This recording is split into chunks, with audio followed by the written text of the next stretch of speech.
जंगल में दुर्वासा नामक मुनि रहते थे। उन्होंने तप करके बहुत सी विद्या हासिल की। एक दिन ध्यान लगाने के बाद जब उनकी आंखें खुलीं, तो उनके हाथ में आसमान से एक गिलहरी आ गिरी। वह गिलहरी खून से लथपथ थी, क्योंकि वो चील के पंजों से छूटकर मुनि के हाथ में आ गिरी थी। गिलहरी मौत के डर से कांप रही थी। मुनि को उसके ऊपर दया आ गई। उन्होंने सोचा, क्यों न इसे अपनी विद्या से अपनी बेटी बना लूं। मेरी पत्नी कब से संतान प्राप्ति की चाह रख रही है, लेकिन उसके भाग्य में संतान है ही नहीं। अब यह बात बताकर उसे दुखी करने की जगह कुछ साल इस गिलहरी को ही बेटी बनाकर उसे सौंप देता हूं।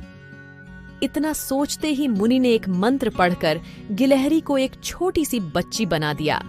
वो उस गिलहरी को बच्ची बनाने के बाद गोद में उठाकर अपनी पत्नी के पास लेकर आए। उन्होंने कहा, लो, अब इसे अपनी बेटी मानकर ही पालना। सोच लो, भगवान ने तुम्हारी सुन ली है। मुनि की पत्नी छोटी बच्ची देखकर खुश हो गई। अब गिलहरी से बच्ची बनी लड़की मुनि के घर में बड़े लाड़ प्यार से पलने लगी। मुनि की पत्नी ने कुछ दिनों के बाद बच्ची का नाम वेदांता रखा। मुनि और मुनि की पत्नी दोनों ने बड़े प्यार से वेदांता को पाला। मुनि को बहुत खुशी थी कि उसकी पत्नी को अपनी ममता लुटाने के लिए एक बेटी मिल गई। कुछ समय के बाद उसकी परवरिश में मुनि भूल ही गए कि वो एक गिलहरी है। वेदांता को मुनि ने अच्छी पढ़ाई लिखाई करवाई।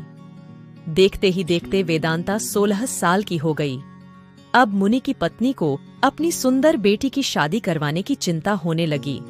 उन्होंने यह बात मुनि से की। अपनी बेटी की तरफ देखते हुए मुनि को भी लगा कि इसका अब विवाह हो जाना चाहिए।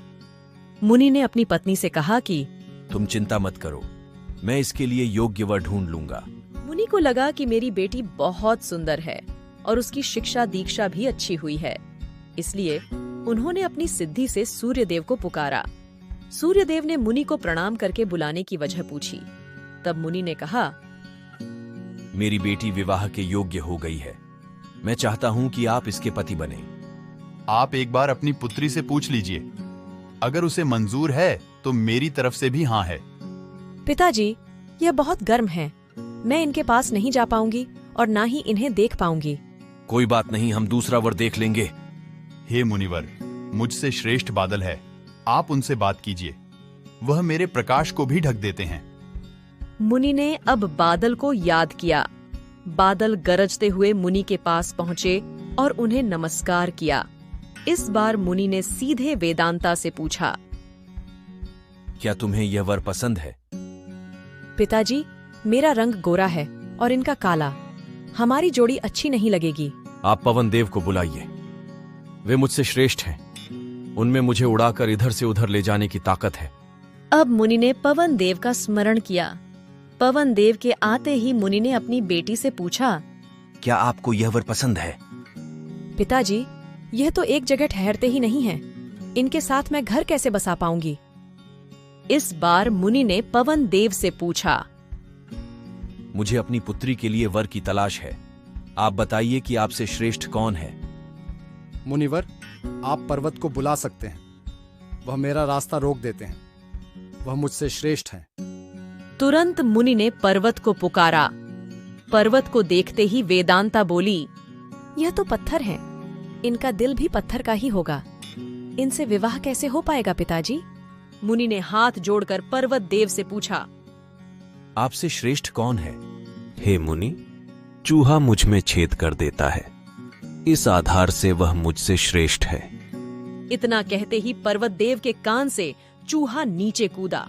वेदांता ने जैसे ही चूहे को देखा, वह खुशी के मारे उछल पड़ी।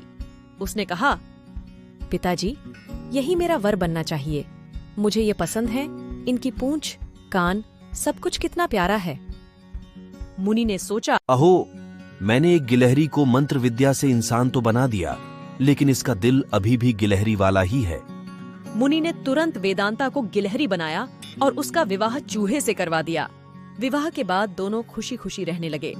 इस कहानी से हमें ये शिक्षा मिलती है कि इंसान चाहे बाहर से कितना भी बदल जाए, लेकिन उसका दिल वैसा ही रहता है।